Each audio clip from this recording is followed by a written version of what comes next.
কলম্বো হোক কিংবা ঢাকা অথবা সিলেট, শহর ভিন্ন ভিন্ন হতে পারে, তবে বাংলাদেশ ক্রিকেটের সাম্প্রতিক সময়ে একটা ছবি অভিন্ন হয়ে আছে। টি-20 সিরিজ বাংলাদেশ খেলবে, বাংলাদেশ সিরিজ জিতবে এবং সেই সিরিজ জয়ের পরে ক্যাপ্টেন লিটন দাস ট্রফি নিয়ে উল্লাস করবেন দলের সঙ্গে।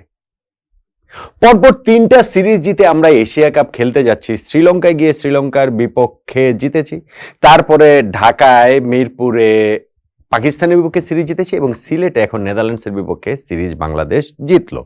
এর মধ্যে আরো একটা ব্যাপার কমন রয়েছে, বাংলাদেশ ক্রিকেটের কমন ছবি যেটা আমি বলছিলাম, সেটা হচ্ছে মাঝখানে পাকিস্তানের বিপক্ষে সিরিজটা বাদ দিলে প্রথম এবং শেষ শ্রীলঙ্কার বিপক্ষে এবং নেদারল্যান্ডসের বিপক্ষে এই দুইটা সিরিজে প্লেয়ার অব দ্য সিরিজও বাংলাদেশের ক্যাপ্টেন লিটন দাস। ফলে এশিয়া কাপে বাংলাদেশ একটা বড় প্রত্যাশা নিয়ে, আমাদের ক্যাপ্টেন লিটন দাস একটা বড় প্রত্যাশা নিয়ে খেলতে যাচ্ছেন, সেটা আমরা বলতেই পারি। আলোচনার যে বিষয় সেইটা হচ্ছে এই যে নেদারল্যান্ডসের বিপক্ষে সিরিজের লাস্ট টি-20 ম্যাচ, যেই ম্যাচটা বৃষ্টির কারণে ভেসে গেল, যেই ম্যাচে আমরাও আমাদের ব্যাটিং ইনিংসের পুরোটা শেষ করতে পারিনি, 18.2 ওভার মাত্র খেলাটা হয়েছে, সেইখানটাতে লিটন দাস যেই ব্যাটিংটা করেছেন, 73 রানের একটা ইনিংস খেলেছেন 46 বলে এবং ওপেনার হিসেবে নেমে, এখন কি আমরা লিটনকে ওপেনার হিসেবে কনসিড করব এশিয়া কাপের জন্য? আবার 3 নম্বরে যিনি ব্যাটিং করেছেন তাওহিদ হৃদয়, তাকে তো তিনি তো এই ম্যাচে মোটা দাগে স্ট্রাগল করেছেন, তাহলে কি তাওহিদ হৃদয়কে আমরা আর কনসিডার করব না? শামীম পাটোয়ারি যে 4 নম্বরে খেলেছেন সেইটারই বা কি হবে? বাংলাদেশের এই তৃতীয় টি-20 ম্যাচটাতে নিয়মিত যে দুইজন ওপেনার তানজিদ হাসান তামিম এবং পারভেজ হোসেন ইমন, তাদেরকে একাদশের বাইরে রাখা হয়েছে, এশিয়া কাপেও কি তাদের একাদশের বাইরে রেখেই বাংলাদেশ খেলবে? দেখুন, এগুলা আসলে কিছুই হবে না, বরং এই যে তৃতীয় ম্যাচটাতে বাংলাদেশ সাহস দেখাতে পেরেছে, নিয়মিত 2 ওপেনারকে বাইরে রাখতে পেরেছে। ভাই, এশিয়া কাপের কোনো একটা ম্যাচের দিন হঠাৎ করে আমাদের এই 2 ওপেনার তানজিদ তামিম এবং পারভেজ, যেমন হ্যাঁ তারা ধারাবাহিক না, খুব যে ধারাবাহিক তারা সেটা না, কিন্তু সাম্প্রতিক সময়ে তারা যেই ব্যাটিংটা দেখেছি সেটা টি-20 জন্য খুবই পারফেক্ট এবং আমরা এই মুহূর্তে আমাদের টি-20 সেটআপে এই 2 ওপেনারের স্লটটা নিয়ে মোটামুটি নিশ্চিত থাকতে পারি এই দুইজনই আসলে খেলবেন, এই দুইজনই খেলছেন। এই দুইজন যে থার্ড ম্যাচটাতে নেদারল্যান্ডসের বিপক্ষে বিশ্রাম দেওয়া হয়েছে এবং সেইখানটাতে লিটন দাস যে এরকম একটা ইনিংস খেলেছেন, তারপরও এই জায়গাটা নিয়ে কোন রকম কোনো সংশয় নাই। ইনফ্যাক্ট ওপেনার হিসেবে যে আরেকজনকে খেলানো হয়েছিল সাইফ হাসান, তিনি এই ম্যাচটাতে খুব বেশি রান করতে পারেন, কিন্তু যদি পারতেন, যদি খুব ভালো একটা ইনিংসও খেলতেন, তাহলে আমার মনে হয় যে তানজিদ তামিম এবং পারভেজ ইমনের একাদশের জায়গাটা ওপেনার হিসেবে ওই জায়গাটা নিয়ে কোন রকম কোনো সংশয়ের জায়গা আসলে থাকতো না।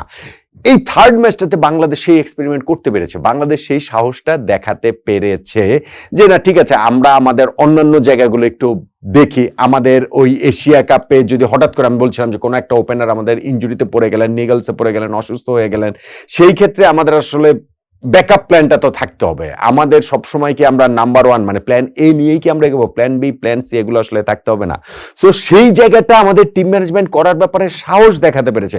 আমরা জানি না এই থার্ড টি-20 ম্যাচটা যদি হতো সেক্ষেত্রে বাংলাদেশ জিততো না হারতো, আমরা জানি না যে বাংলাদেশের আসলে আরো ভালো ব্যাটিং করাটা উচিত, মানে নিশ্চয়ই ছিল। আমার কাছে মনে হয় যে এই স্টার্টটা আমরা পেয়েছিলাম সেটা আমরা আসলে কেন করতে পারলাম না। অবশ্যই এটা একটা ম্যাচ দেখে কোনো কনক্লুশন আপনি ড্র করতে পারবেন না, কিন্তু যখন সেই সুযোগটা থাকে, একটা ম্যাচেরও সেই অপরচুনিটিটা থাকে, সেই অপরচুনিটিটা আমরা আসলে নেব না কেন? সেকেন্ড ম্যাচটাতে যে বাংলাদেশ টস জিতেও আগে ব্যাটিং নেয়নি, আমাদের সবারই ওই আক্ষেপের জায়গা সেইটাই ছিল এবং টিম ম্যানেজমেন্ট এইখানটাতে থার্ড ম্যাচে কি করতো আমরা জানি না। তবে যেহেতু নেদারল্যান্ডস টসে জিতেছে, তারা যেহেতু বাংলাদেশকে ব্যাটিংয়ে আমন্ত্রণ জানিয়েছে, বাংলাদেশ ওই ব্যাটিং প্র্যাকটিসের সুবিধাটা আসলে পেয়েছে। লিটন দাসের কথা বলছিলাম যে তার ব্যাটিং তো অধারাবাহিক, সেটা তো আমরা মানে অনেকটা দীর্ঘ সময় ধরেই সেটা দেখেছি, কিন্তু এই যে সাম্প্রতিক সময় আমি এই সিরিজটার আগে একটা ভিডিও করেছিলাম যে শ্রীলঙ্কার বিপক্ষে সিরিজটা যে একটা ব্যতিক্রম নয়, সেটা প্রমাণের দায় লিটন দাসের এই নেদারল্যান্ডসের বিপক্ষে সিরিজে থাকবে। শ্রীলঙ্কার বিপক্ষে সিরিজেও Liton player of the series নির্বাচিত হয়েছিলেন, 3 ম্যাচ মিলিয়ে তিনি 114 রান করেছিলেন এবং এই সিরিজটাতেও তিনি প্লেয়ার অব দ্য সিরিজ নির্বাচিত হলেন নেদারল্যান্ডসের বিপক্ষে। এইবার 3 ম্যাচ মিলিয়ে তিনি 145 রান করলেন। প্রথম ম্যাচটাতে 29 বলে 54 রানে তিনি হচ্ছে অপরাজিত ছিলেন, সেকেন্ড ম্যাচে 18 বলে 18 রানে অপরাজিত ছিলেন। এই ম্যাচটাতে তিনি আউট হয়েছেন থার্ড ম্যাচে, যেই ম্যাচে আসলে তার সেঞ্চুরি পাওয়া উচিত ছিল, 2টা লাইফ হয়তো তিনি পেয়েছেন, কিন্তু দারুণ ব্যাটিং করেছেন। 46 বলে 73 রানের একটা ফ্যান্টাস্টিক নক লিটন খেলেছেন। যেহেতু একটা মাত্র ম্যাচে আউট হয়েছেন, সো 145 রান যে করেছেন এই সিরিজের লিটনের অ্যাভারেজও 145, তার স্ট্রাইক রেটও 155। ফলে সব দিক থেকে লিটন খুবই কনফিডেন্স নিয়ে এশিয়া কাপ খেলতে যাচ্ছেন, কিন্তু তিনি 3 নম্বরেই খেলবেন। মানে আমাদের ওই 2 ওপেনার পর 3 নম্বরেই খেলবেন যদি না আমাদেরকে আসলে প্ল্যান বিতে যেতে হয়। ঠিক তেমনি ভাবে এই জায়গাটাতে আমি মনে করি যে না, তাওহিদ হৃদয় স্ট্রাগলিং ব্যাডলি, মানে আমরা এই ম্যাচটাতে দেখতে পেয়েছি, কিন্তু স্টিল আমি এখনো মনে করি যে তাওহিদ হৃদয় আমাদের একমাত্র প্রপার মিডল অর্ডার ব্যাটসম্যান। এই থার্ড ম্যাচটাতে যেমন তাকে 3 নম্বরে খেলানো হয়েছে, সেইটাও যে ঠিক আছে এই পরিস্থিতি বিবেচনায় হয়তো খেলানো হয়েছে, কিন্তু ওই 4 নম্বর 5 নম্বরে আমি এখনো মনে করি যে তাওহিদ হৃদয় এরকম একটা জঘন্য টি-20 ইনিংস খেলার পরও এশিয়া কাপে তার কাছ থেকে আসলে বড় কিছুই আমরা এক্সপেক্ট করব। সেটা যদি না হয় তাহলে বাংলাদেশ ওই জায়গাটাতে আসলে স্ট্রাগল করবে। আবার যেমন ধরেন যে শামীমকে 4 নম্বরে খেলানো হয়েছে, তিনি মোটামুটি ভালোই পারফর্ম করেছেন। 5-6 ওখানে জাকের আলী অনেক এবং নুরুল হাসান সোহান, তারাও খুব ভালো পারফর্ম করেছেন। আমরা জানি ইনিংসের শেষটা আরেকটু ভালো তারা হয়তো বা করতে পারতেন, যে যেই 10টা বল ছিল।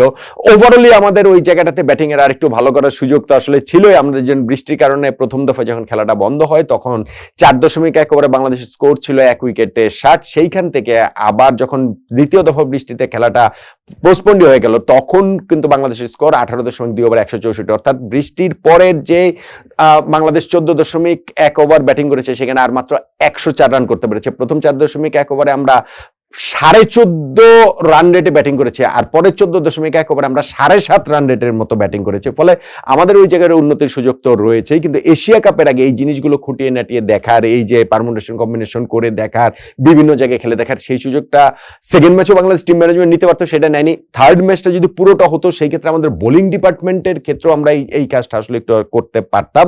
টিম ম্যানেজমেন্ট অ্যাটলিস্ট থার্ড ম্যাচে গিয়েও যে এই কোড আনকোড সাহসটা দেখাতে পেরেছে, আউট অফ দ্য বক্স তারা ভাবতে পেরেছে। ধরুন 2 ওপেনারকে বসিয়েই তারা এই যে এইভাবে লিটনকে সাইফকে দিয়ে ওপেন করেছে, 3 নম্বরে তাওহিদ হৃদয়কে খেলিয়েছে।